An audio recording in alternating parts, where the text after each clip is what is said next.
तो सिर्फ एक सवाल पूछ रही थी। महबूबा मुफ्ती जी के पिताजी ने जब कर्रा साहब ने, ठीक है आप पूरी कीजिएगा अपनी बात सर, आपको आप ही से अगला सवाल भी है। ये कर्रा साहब ने खुद ही बताया, अगर आप बोले तो मैं पूरा पढ़ के भी सुना दूं कि उन्होंने अपनी सफाई में क्या कहा है। उन्होंने कहा कि मैंने सिर्फ ये कहा था कि नेहरू चाहते थे कि जम्मू कश्मीर जुड़े, वो थियोक्रेटिक स्टेट ना बने, लेकिन उन्होंने ये कहा कि मैंने ये कहा था कि जम्मू कश्मीर को, मतलब सरदार पटेल ने तथाकथित तौर पर कर्रा साहब के हिसाब से बोला नेहरू से, सरदार पटेल ने, कि जम्मू कश्मीर को निगोशिएट कर लीजिए अगर हैदराबाद और जूनागढ़ जैसे जगहों से।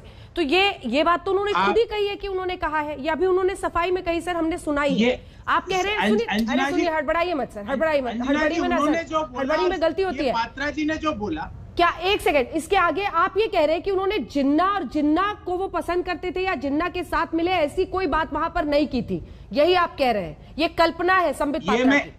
ये कल्पना है, और ये क्योंकि कर्रा साहब ने कुछ बात कही, पात्रा जी को पता नहीं क्या समझ में आई, क्योंकि इनको तो वो समझ में आती है। ये तो वो लोग हैं जिन्होंने सबसे पहले मुस्लिम लीग के साथ बैठ के सरकार में बना ली थी। इन्होंने जिन लोगों जो दल देश के विभाजन का उत्तरदायित्व है, उन लोगों के साथ सरकार बना ली थी।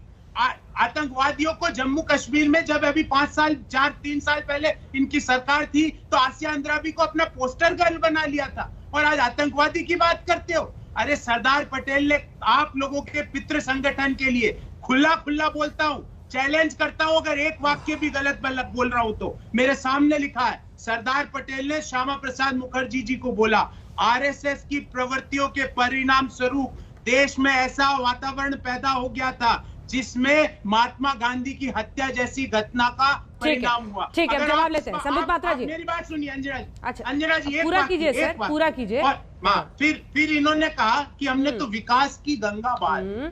संबित पात्रा, मैं आपको चुनौती देता हूं कि पिछले 2 साल में कितना कैपिटल इनफ्लो आया है जम्मू कश्मीर में, ये बता के जाइएगा, क्योंकि पार्लियामेंट में आपके लोगों ने ये पढ़ के सुनाया है कि सिर्फ 2 लोगों ने जमीन खरीदने आए हैं। आप विकास की बात करते हो। आप, मैं खुल्ला साउथ एशियन टूरिज्म पोर्टल की जानकारी के अनुसार घाटी में इस साल, अभी पिछले 9 महीनों में 107 से ज्यादा जानलेवा हमले हुए, और यहाँ के आप बातें कर रहे हो। जवाब लेते हैं सर, ब्रेक हो जाएगा तो जवाब ही नहीं सुन पाइएगा। डॉक्टर संबित पात्रा, सवाल के 2 हिस्से हैं। सवाल का हिस्सा नंबर 1, सरदार पटेल को अपना बनाने की क्या बेताबी है जिसमें आप अपनी कोरी कल्पना का फायदा उठाकर वो कह रहे हैं कि वहां पर जिन्ना का नाम ही नहीं आया, सरदार पटेल और जिन्ना ने मिलकर ये प्लान बनाया, ये सब जो आप लोग कह रहे हैं कि अपमान किया गया, ये गलत है। और दूसरा वो कह रहे हैं, बताइए कितना इन्वेस्टमेंट आया है जम्मू कश्मीर में?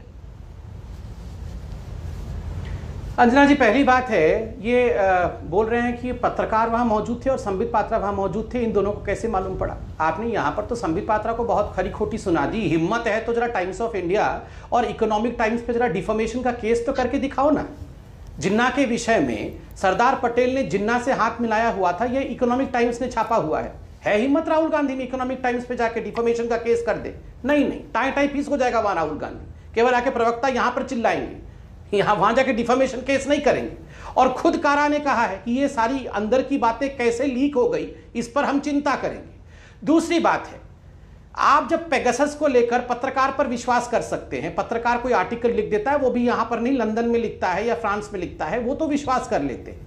हम भारत की पत्रकार अगर कोई आर्टिकल लिखते हैं तो हम विश्वास न करें। वाह, आपने कहा आतंकवाद हमारे समय शुरू हुआ। अंजना जी, ये तो ऐसे बोल रहे थे जैसे मतलब जब से देश इंडिपेंडेंट हुआ है, ये तो जम्मू कश्मीर को सोने की जम्मू कश्मीर बना के रखा हुआ था, मोदी जी आके वहां आतंकवाद शुरू करके गए। अंजना जी, अब वो फोटो जरूर दिखाइए जिसमें डॉक्टर मनमोहन सिंह गले मिल रहे हैं सेपरेटिस्ट के साथ। डॉक्टर मनमोहन सिंह अस्वस्थ है, मैं भगवान से प्रार्थना करता हूं जल्दी स्वास्थ्य लाभ करें, मगर मैं डॉक्टर मनमोहन सिंह के ऊपर आक्रमण नहीं कर रहा हूं। मैं आक्रमण कर रहा हूं सोनिया गांधी और कांग्रेस पार्टी, क्योंकि कांग्रेस पार्टी में डॉक्टर मनमोहन सिंह तो केवल एक मोहरा थे, चलाते तो उनको सोनिया गांधी थी। सोनिया गांधी के कहने पर अलगाववादियों से गले मिलते हुए फोटो है, वो फोटो आप दिखाइए। एक आतंकवादी मारा जाता है, उसके बाद ये राहुल गांधी जाके जेएनयू में खड़े होकर अफजल हम शर्मिंदा है, तेरे कातिल जिंदा है। आतंकवादियों को यूलोजाइज करना, आतंकवादियों के साथ खड़ा होना, याकूब मेमन के लिए फांसी ना हो उसकी चिंता करना। आप लोग आतंकवाद पे बोलते हो, सर्जिकल स्ट्राइक करते हैं तो पाकिस्तान के साथ जाके खड़े हो जाते हैं।